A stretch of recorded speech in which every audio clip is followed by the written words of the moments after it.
Eh oui, eh oui. Gloire à Dieu, gloire à Dieu. Que Dieu est bon, que Dieu est bon. On forme une grande et belle famille. Je renvoie à la question que j'ai posée tout à l'heure pour ceux qui n'étaient pas là. Certains me disent que j'ai bronzé, d'autres disent que j'ai pas bronzé. Alors bon, que dire? Je vois, il n'y a personne qui se ressemble ici, mais nous sommes néanmoins tous une seule et même famille. Que Dieu soit béni, que Dieu soit glorifié. Que Dieu te bénisse, mon cher frère Manu. On veut ouvrir dès à présent la parole de Dieu et surtout ouvrir nos cœurs. Et je voudrais justement ce matin vous parler de course. Il a été même fait mention au travers du don spirituel de marcher. Mon frère, ma soeur, peut-être toi qui es peut-être découragé, tu as besoin de reprendre ta marche et mieux encore ta course, car il est question de course spirituelle. Peut-être en introduction, un premier verset, un simple verset, dans 1 Corinthiens chapitre 9 et le verset 24, c'est l'apôtre Paul qui s'adresse bien sûr aux chrétiens de l'église de Corinthe. Il va dire la chose suivante, 1 Corinthiens chapitre 9 et le verset 24, je vous laisse le temps de chercher ce magnifique passage. 1 Corinthiens chapitre 9 et le verset 24, nous lisons ensemble. « Ne savez-vous pas que ceux qui courent dans le stade courent tous, mais qu'un seul remporte le prix ?» Et il rajoute « Courez de manière à le remporter. » Et comme je l'ai dit, la vie chrétienne peut être comparée à une véritable course spirituelle que nous devons bien sûr mener d'une manière efficace si nous voulons bien sûr remporter le prix. Alors peut-être quelqu'un pourrait dire, mais de quel prix faisons-nous mention ici? En tout cas, l'apôtre Paul fait-il mention? Le prix que nous devons remporter, nous chrétiens, c'est ce prix qui consiste un jour à vivre éternellement dans cette cité céleste, ce paradis merveilleux que Dieu a préparé au départ pour tous les hommes, mais qui sera réservé au final pour ceux, celles qui auront persévéré et qui auront été jusqu'au bout du voyage. Ce prix nous parle aussi des récompenses. Avez-vous lu dans la Bible les récompenses qui sont réservées à ceux, celles qui auront persévéré, qui auront été des vainqueurs? La Bible nous parle de couronnes, mais toutes sortes de couronnes. Couronne de vie, couronne de justice, couronne de gloire. La Bible nous parle aussi que dans le ciel, des vêtements nous seront donnés. Un nom nouveau nous sera donné. Vous me connaissez du nom de Joël, un nom que j'aime beaucoup, que j'affectionne. Joël veut dire l'Éternel est Dieu. Mais la Bible nous dit que dans le ciel de gloire de notre Père Céleste, un nom nouveau nous sera donné. Et ne soyez pas jaloux, il y a un nom pour chacun d'entre nous, un nom nouveau. Il y a de belles choses qui nous attendent. L'arbre de vie, dont Adam et Ève n'ont pas pu jouir du fruit, nous sera reproposé dans ce ciel de gloire. Et éternellement, nous serons dans une félicité. Quelqu'un disait, mais peut-être là-haut, éternellement, mais on va s'ennuyer. Il y a un gars qui aimait beaucoup le foot qui a dit, on ne pourra pas jouer au foot là-haut? Non, on sera au-delà de tous ces contingences terrestres. Mais nous serons dans cette félicité, ce sera un bonheur éternel, frères et sœurs. Et ça vaut le coup d'aller jusqu'au bout du voyage. J'ai envie de te dire, mon frère, ma sœur, ne te décourage pas, n'abandonne pas, ne baisse pas les bras. Mais cours dans la carrière qui t'est ouverte, va jusqu'au bout du voyage. D'où l'importance, donc, mes frères et mes sœurs, de poursuivre notre course spirituelle, mais comme nous l'avons lu dans 1 Corinthiens chapitre 9, verset 24, de manière à en remporter le prix. Et justement, la Bible nous donne par-ci, par-là, quelques conseils afin de courir de manière à remporter le prix dont j'ai fait précédemment mention. Alors, je vous donne juste ces quelques conseils pour nous aider à être plus efficaces dans notre marche et mieux encore dans notre course. Courir de manière à remporter le prix. Premier conseil, c'est, et je pense qu'il est important, de ne pas perdre de vue l'objectif.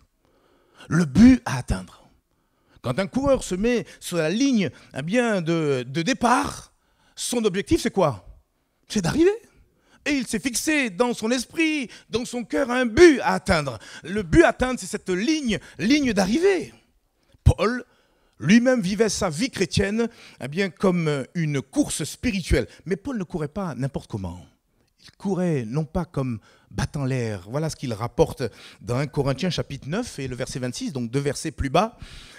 La première partie de ce verset, il dit « Moi donc, je cours, non pas comme à l'aventure. Lorsque Paul menait cette course spirituelle, cette course chrétienne, il poursuivait un but bien précis.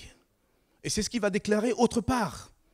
Quand il dit, par exemple, dans Philippiens, chapitre 3 et le verset 14, ce que nous pouvons lire ensemble, « Je cours vers le but pour remporter le prix de la vocation céleste de Dieu en Jésus-Christ. » Or, le but que poursuivait Paul et le but que nous poursuivons, c'est ni plus ni moins, écoutez bien, comment on pourrait nommer cette ligne d'arrivée?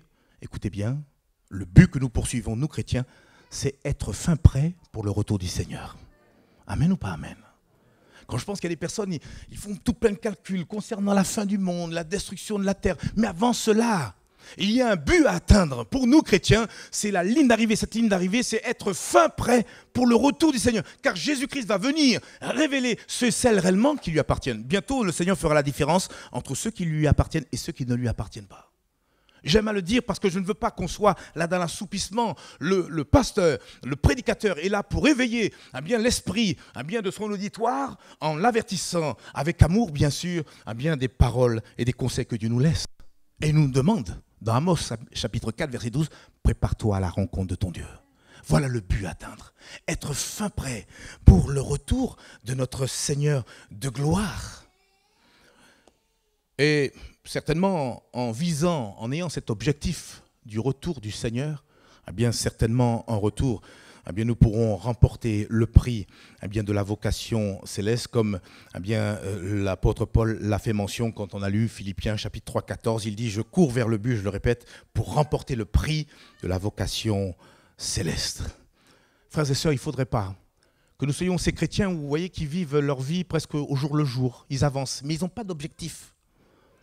Ils ont oublié le retour du Seigneur qui viendra prendre littéralement cette église qui sera sans tache, sans ride.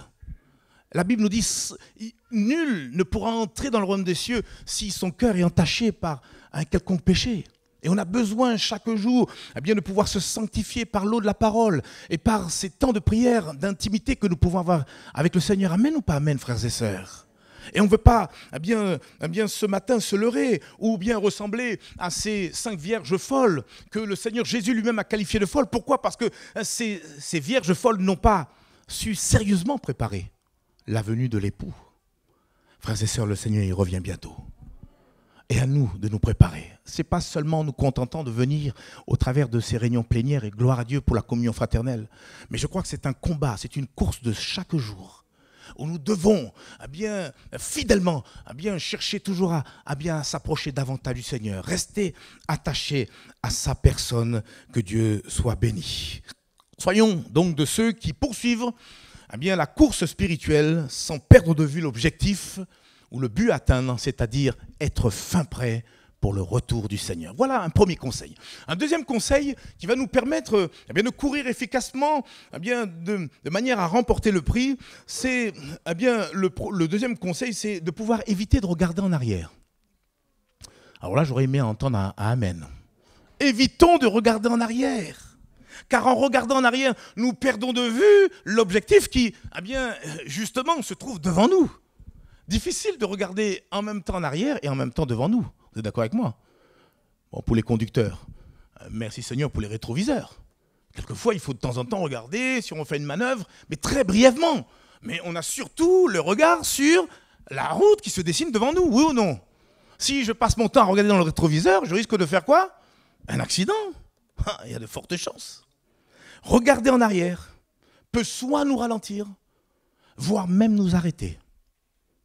Et ce fut le cas des chrétiens qui se trouvaient dans toute la Galatie de l'époque, c'est-à-dire l'Asie mineure.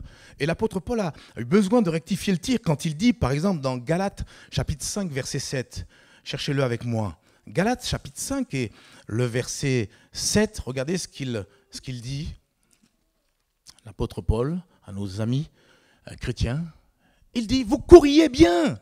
Vous voyez, on est bien dans cette notion de course spirituelle. Vous courriez bien. Qui vous a arrêté pour vous empêcher d'obéir à la vérité? Et en effet, quand on regarde le contexte, on voit que ces chrétiens, qui se sont nouvellement convertis à Dieu, ils ont rencontré donc des Juifs qui les ont encouragés à pouvoir revenir en arrière par rapport à l'ancienne alliance. Et ils leur demandaient, par exemple, de se faire circoncire, alors que ces gens étaient de souche païenne. Pourquoi se faire circoncire? Et vous voyez, ces choses qui se passaient à l'époque, puisque la Bible dit qu'il n'y a rien de nouveau sous le soleil, ça se paie encore aujourd'hui. Il y a des chrétiens, pour parfaire leur salut, vont chercher à fouiner dans l'Ancien Testament des lois pour essayer de plaire à Dieu. Nous ne sommes plus sous la loi, frères et sœurs. Nous sommes sous la grâce. Et on n'a pas besoin de se circoncire, la chair. Au contraire, la Bible parle de se laisser circoncire de cœur. Le Seigneur, il a tout accompli à la croix. Il n'y a rien à rajouter. Vous savez, ce n'est pas parce que on va s'abstenir de manger des crustacés, ou on va s'abstenir de manger de porc, qu'on va se rapprocher ou s'éloigner de Dieu. Parce que Jésus a déjà expliqué que ce n'est pas ce qui rentre dans la bouche qui souille l'homme, mais ce qui en sort. Quand on a compris de ces choses, on est libéré de tout ça. On mange de tout. Pourquoi? Parce qu'avant de manger, on prie. Parce que la Bible dit que tout est sanctifié par la prière et la parole. Il suffit juste de rendre grâce. Seigneur, je te rends grâce, tu sanctifies, tu purifies ces aliments. Et après, basta. Et bon appétit. Souvent, la parole de Dieu, l'évangile est tellement simple. Et bien souvent, on a voulu la compliquer. Autre exemple de choses qui peuvent peut-être nous freiner ou nous arrêter dans notre course spirituelle. Ce sont ni plus ni moins les plaisirs.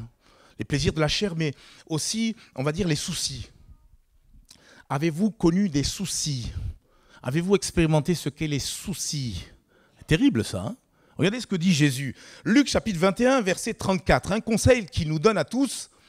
Il dit, Luc chapitre 21, verset 34, « Prenez garde à vous-même, de crainte que vos cœurs ne s'apesantissent par les excès du manger et du boire, et par les soucis de la vie, et que ce jour ne vienne sur vous à l'improviste. » Là, il fait mention, il sous-entend ce but à atteindre, c'est-à-dire le retour du Seigneur qui nous veut être pleinement prêts. Mais là, il met en évidence, Jésus, deux choses. Que nos cœurs ne s'apesantissent pas par les excès du manger et du boire. Le Seigneur ne nous demande pas de ne pas manger et de boire. Vous aimez manger et boire? On est parti en vacances, moi je me suis régalé avec les fruits exotiques là-bas. Moi j'aime manger, je pense que vous aussi. Mais on l'a compris, c'est tous les excès qui nuisent. Et trop manger, quand vous avez bien mangé après, vous n'avez pas envie de courir. Qu'est-ce que vous avez envie de faire? Dormir? Allez, on va être plus sage. On a besoin de méditer. Quand on a fini de manger, on médite allongé. Vous comprenez? Les excès du manger et du boire, c'est ça qui tue. Tout excès d'ailleurs nuit. Et c'est à nous, par le fruit de l'esprit, qui est aussi désigné comme la maîtrise de soi, que nous devons avoir une vie sobre, une vie qui est régulée, une vie qui est à la gloire du Seigneur. Mais il est fait aussi mention des soucis. Et les soucis ont l'art et la manière, on peut le dire, de nous alourdir la marche. Quand on laisse ces soucis venir nous courber l'échine, nous donner à égrener toutes ces choses, où je vous assure que quand les soucis viennent à nous entourer, on a du mal à pouvoir se concentrer sur la parole. On n'en pense même pas à prier Dieu. Mais il y a un vieux cantique que j'aimerais replacer devant vos yeux et surtout rappeler à vos oreilles. Un vieux cantique que certains connaissent, mais je vais juste lire les paroles qui sont intéressantes. « Ne laisse aucun souci accabler ta vie, ni l'inquiétude, ni aucun fardeau. Mais regarde comment Dieu revêt le lys et comment il nourrit l'oiseau. Ne crains pas, ami, crois, ne crains pas, il pourvoit, car il est le Père qui toujours prend soin de l'enfant qui a pris sa main. » C'est pas beau ça? Je ne sais pas quel est l'auteur de ce merveilleux cantique, mais je crois qu'il veut nous parler en ce matin. Mon frère, ma soeur, ne laisse aucun souci de ce monde terrestre venir t'alourdir la marche, voire même t'arrêter. Il y a des gens même qui viennent régulièrement à l'église, mais le souci est là, et le souci les empêche de recevoir peut-être la parole, peut-être une direction que Dieu veut leur donner. Laisse ces soucis, dépose-les aux pieds du Seigneur. Dépose-les devant le trône de la grâce, là où nous pouvons trouver secours dans tous nos besoins. Concernant le fait d'éviter de regarder en arrière, je voudrais aussi rappeler que regarder en arrière peut finir par être dangereux pour nous, même fatal pour nous. Et vous savez de qui je veux faire mention? Quand on regarde dans l'Ancien Testament, il y a un certain Lot, qui était ni plus ni moins le neveu d'Abraham. Et Lot, avec sa famille, se trouvait habitait dans les plaines de Sodome et Gomorrhe.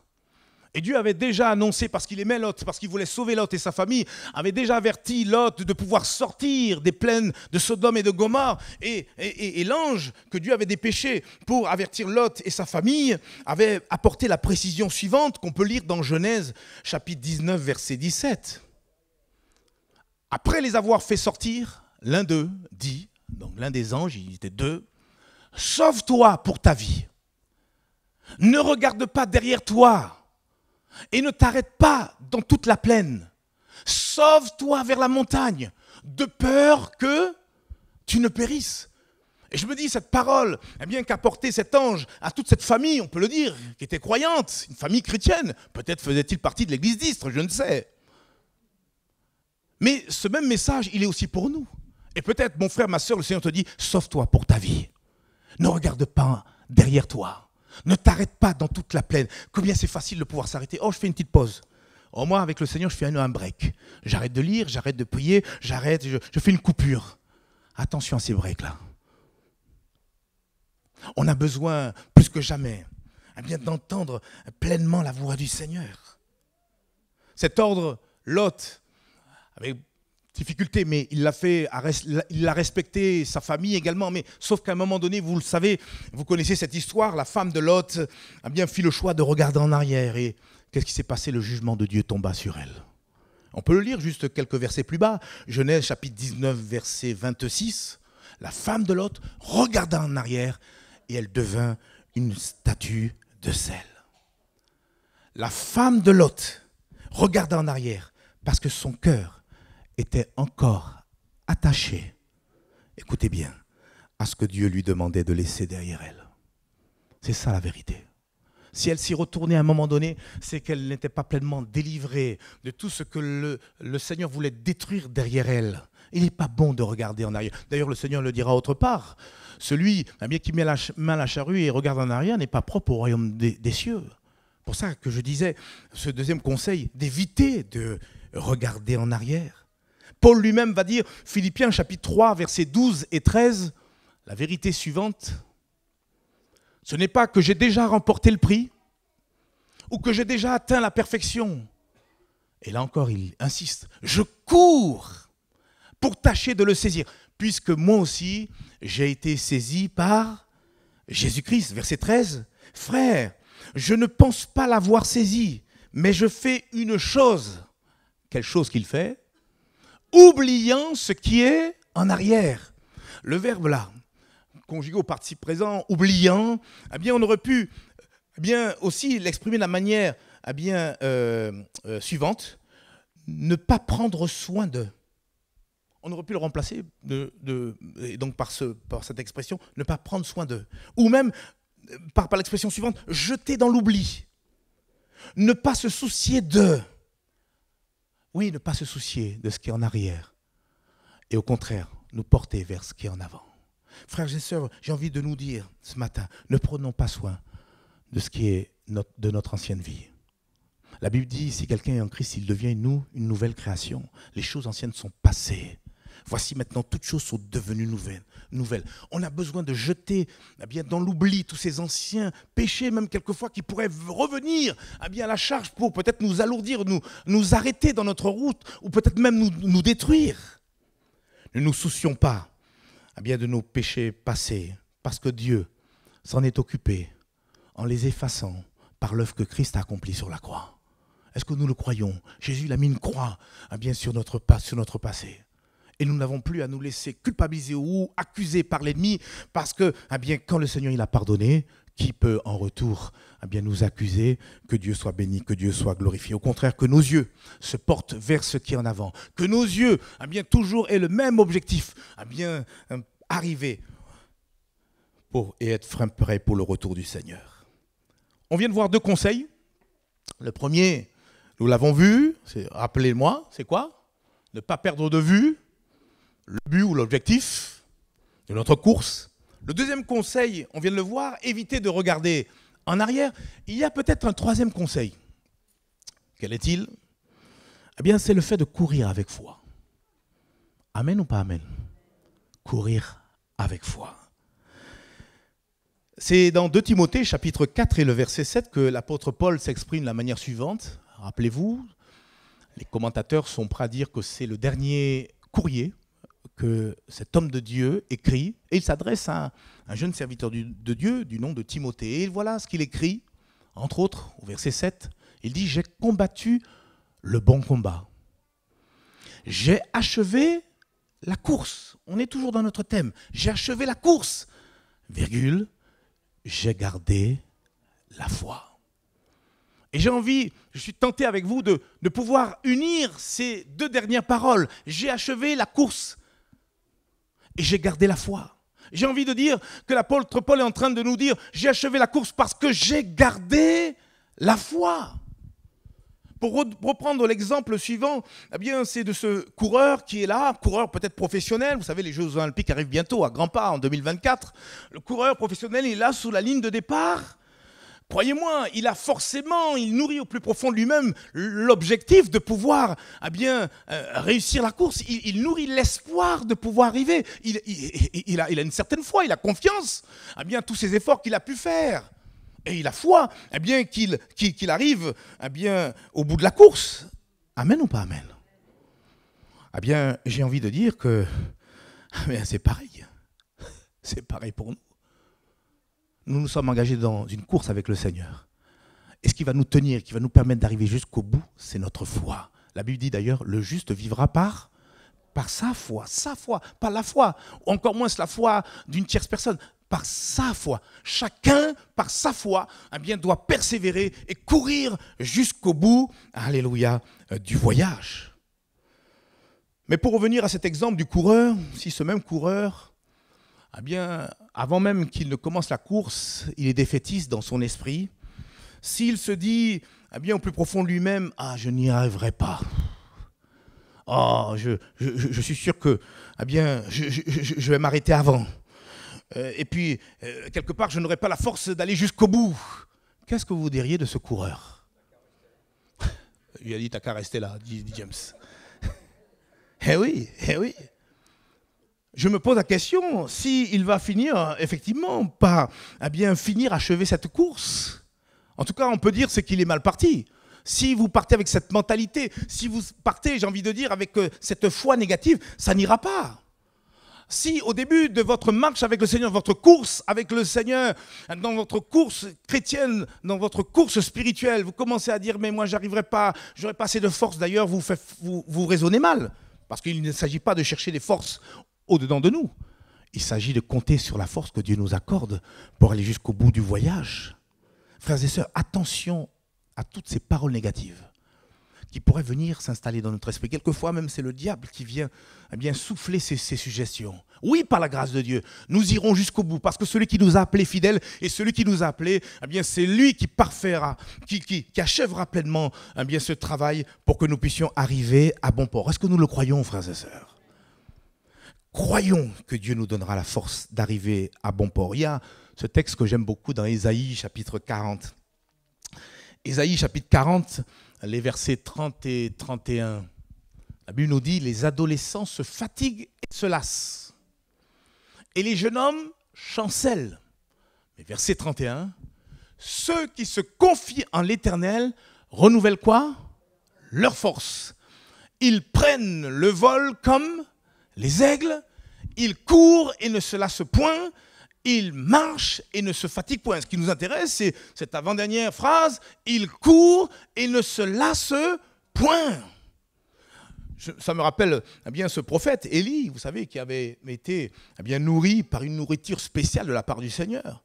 Et quand il a fini de se nourrir, cette nourriture lui a permis de marcher près de 40 jours et 40 nuits sans se fatiguer. De même, la parole de Dieu est capable de nous nourrir jour après jour pour que nous puissions courir d'une manière surnaturelle, frères et sœurs. Nous sommes appelés à marcher à contre-courant de ce monde. Nous sommes appelés à marcher, bien sûr, les vagues de ce monde. Nous sommes appelés à pouvoir être des vainqueurs en Jésus-Christ. Mais tout cela, bien sûr, si nous comptons sur la grâce de Dieu, mais si et seulement si, nous plaçons notre foi en Dieu. La Bible dit, Philippiens chapitre 4, verset 13, « Je puis tout par celui qui me fortifie. » Mon frère et ma sœur, tu as la force en toi, celle que t'accorde le Saint-Esprit pour que tu ailles jusqu'au bout du voyage. Voulez-vous connaître un quatrième conseil? On vient de voir qu'il est important de courir avec foi, mais il faudrait aussi rajouter ce quatrième conseil, pour courir de manière à remporter le prix, nous avons besoin de courir avec persévérance. Hébreux chapitre 12, verset 1 nous dit, « Nous donc aussi, puisque nous sommes environnés d'une si grande nuée de témoins, rejetons tout fardeau et le péché qui nous enveloppe si facilement, et voilà le conseil qui nous est important, et courons avec persévérance dans la carrière qui nous est ouverte. » Courons avec persévérance. Vous savez, la vie chrétienne s'assimile plus à une course d'endurance qu'une course de sprint. Vous savez, il y a des gens qui s'alignent là, des coureurs qui s'alignent pour faire le 100 mètres. Mais la vie chrétienne, ça n'a rien à voir avec cela. C'est plutôt, j'ai envie de dire, une course d'endurance. Une course d'endurance, d'ailleurs, qui dure toute notre vie, toute notre existence terrestre, ou non? D'où l'importance de pouvoir se ménager et de ne pas vouloir aller trop vite. Il y en a, ils sont tout feu, tout flamme. Dès le départ, ils veulent tout casser, ils veulent tout changer. Vite, vite, vite, vite. Et on veut accumuler des choses. Et puis, le problème, c'est que dès qu'il y a une épreuve, dès qu'il y a une difficulté, la personne s'essouffle. Le chrétien, il s'essouffle. Il est fatigué, il est épuisé. Il est important, alléluia, par la grâce de Dieu, de pouvoir avoir cette endurance, pour pouvoir, quelles que soient les luttes, les combats, continuer à courir, fatigué, mais poursuivant toujours, comme il est fait mention dans l'Ancien Testament. La course spirituelle dans laquelle nous sommes engagés, certes, dure toute une vie. Et nous avons besoin, de pouvoir, pour cela, pour atteindre le but, nous avons besoin de manifester de la persévérance. Et cette persévérance, où est-ce qu'elle se trouve ? Si ce n'est dans cette communion personnelle que nous pouvons avoir avec le Seigneur. Et vous comprenez que cette communion personnelle, elle va au-delà de nos rencontres plénières. Cette communion, cette intimité personnelle avec Dieu, elle doit se cultiver, s'entretenir jour après jour, peut-être seul dans notre chambre, peut-être seul dans un lieu isolé, à pouvoir communier avec notre Seigneur, au travers duquel le Seigneur va donner toute la force, toute l'énergie nécessaire pour aller de l'avant. Vous comprenez ce que je suis en train de vous dire ? C'est tellement important de pouvoir cultiver cette vie de piété qui consiste à lire la parole, qui consiste aussi à prier chaque jour. À dire, mais Seigneur, sans toi, je n'y arriverai pas. Mais je compte sur toi. Je suis venu te rencontrer afin de m'attacher à toi.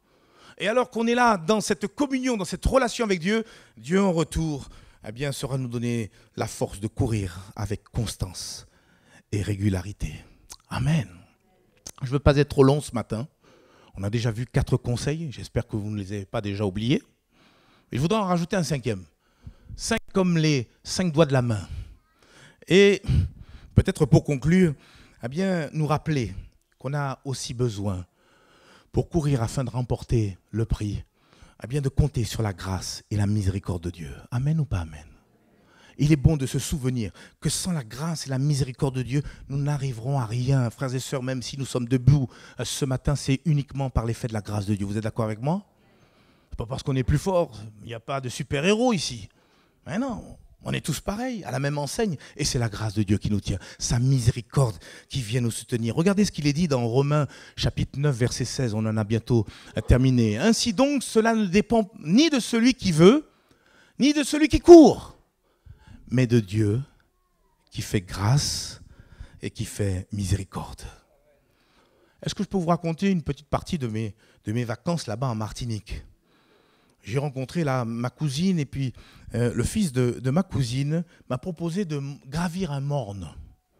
Alors pour ceux qui sont antillais, j'en vois là quelques-uns, il y en a qui sourient déjà. Il y a un morne qu'on appelle le morne larcher. Et le fils de ma cousine m'a proposé de le gravir.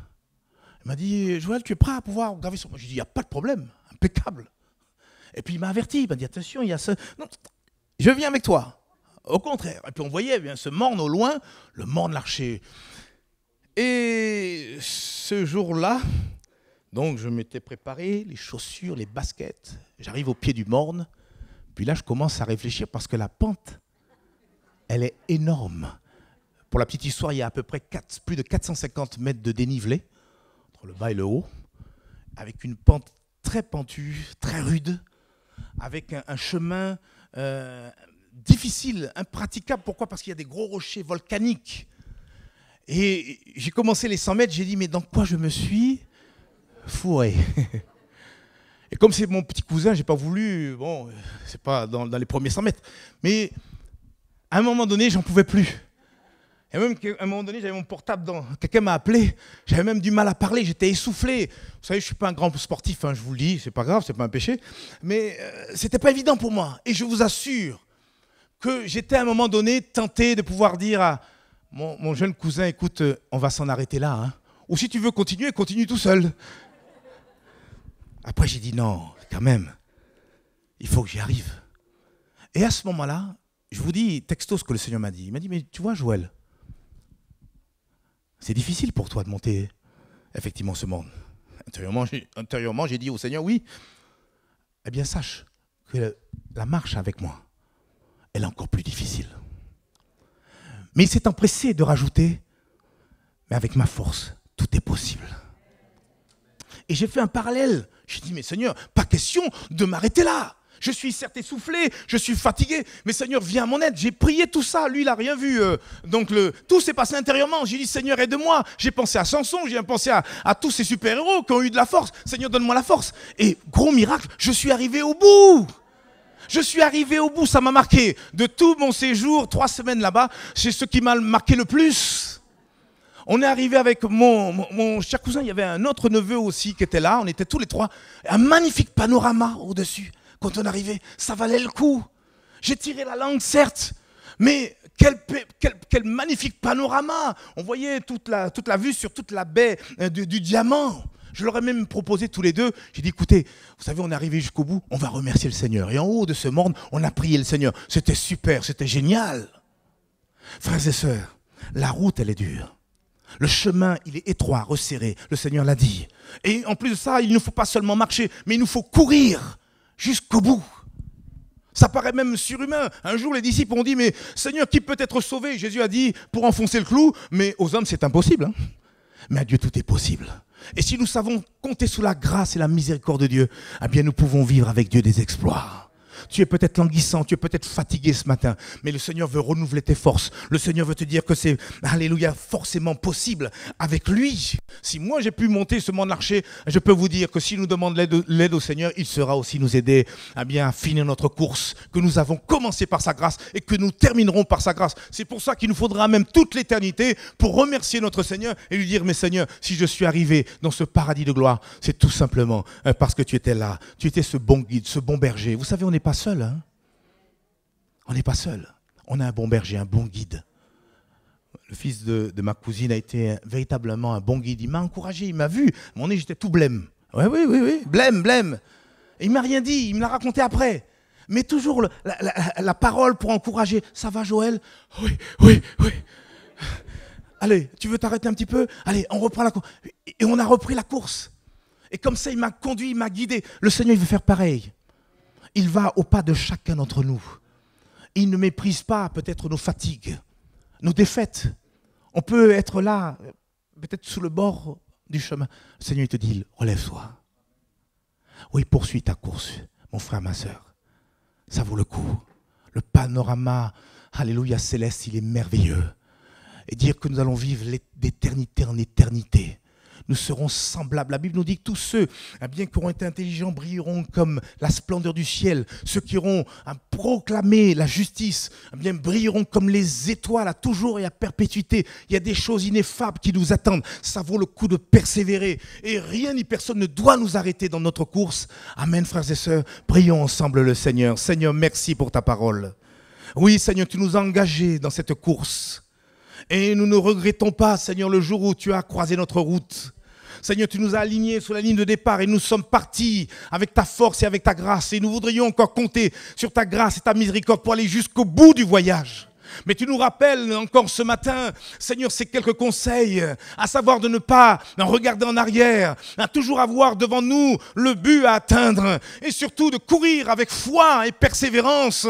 Mais Seigneur, nous retenons surtout de compter sur ta grâce et ta miséricorde. Seigneur, peut-être y a-t-il quelqu'un de languissant ce matin, peut-être y a-t-il quelqu'un qui a baissé les bras, quelqu'un qui s'est découragé sur le chemin. Seigneur, viens encore revigorer ses forces, viens lui dire que tu l'aimes et que tu n'as jamais cessé de l'aimer et que tu es prêt encore à lui donner, à aller de l'avant avec toi. Seigneur, je te prie dans ta grâce, manifeste-toi encore en ce matin, au nom de Jésus-Christ.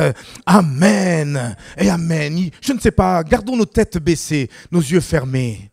Ce n'était pas prévu, mais il y a peut-être quelqu'un qui est fatigué. Il y a peut-être quelqu'un qui a voulu faire, excusez-moi ce que j'ai dit comme expression tout à l'heure, ce break avec le Seigneur. Tu es peut-être bien alourdi par les soucis. Tu es peut-être là et tu es sur le bord du chemin. Et tu as besoin de reprendre la course. Tu as besoin de repartir de plus belle avec le Seigneur. Et si c'est ton désir, et si tu te reconnais dans ce que je dis, lève-toi à ta place. Et dans le nom de Jésus, je vais prier avec toi. Car je crois que le Seigneur renouvelle les forces. Car je crois que le Seigneur est capable de te donner du courage pour continuer, mon frère, ma sœur. Oh, alléluia, lève-toi et montre encore au Seigneur, alléluia, que tu veux compter sur sa grâce et sur sa miséricorde pour aller de l'avant. Y a-t-il encore d'autres personnes qui ont besoin de se lever, qui ont besoin de dire, Seigneur, je veux aller jusqu'au bout du voyage. Mais je sais que c'est ni par force ni par puissance, mais par ton Esprit Saint. Alors lève-toi à ta place. Et le Seigneur va revigorer tes forces. Le Seigneur va fortifier, alléluia, ton corps, ton âme. Et va te donner du zèle, de la persévérance pour courir jusqu'au bout. Seigneur, tu vois ces personnes qui se sont levées. Seigneur, je n'ai pas besoin, Seigneur, de les connaître. Toi, tu les connais. Tu vois, mon Dieu, leur amour pour toi. Autrement, ils ne se seraient pas levés. Ils aiment ta parole et ils répondent favorablement à ton appel. Je te prie dans ta grâce, en retour, de les fortifier, de les encourager, de leur donner, aller de l'avant avec toi, de leur donner, Seigneur, à repartir de plus belle. Seigneur, ce qui a pu les arrêter, ce qui a pu les freiner, ce qui a pu les décourager, viens, mon Dieu, leur donner à marcher dessus, viens leur donner à prendre victoire sur tous leurs ennemis au nom de Jésus-Christ et qu'ils repartent de plus belle. Tu fortifies celui qui est languissant. Seigneur, nous l'avons lu, Seigneur, ceux qui se confient en toi renouvellent leur force. Seigneur, ils prennent leur envol comme les aigles. Seigneur, que nous soyons potentiellement des aigles spirituels et que nous puissions courir et courir jusqu'au bout au nom de Jésus-Christ. Père, pour la seule gloire de ton nom. Amen. Et s'il y avait quelques péchés, pardonne. Purifie, sanctifie au nom de Jésus. Amen et amen. Vous pouvez vous asseoir, vous qui vous êtes levés, mais croyez que Dieu vous a entendu et que le Seigneur, alléluia, agit pour vous. Amen et amen.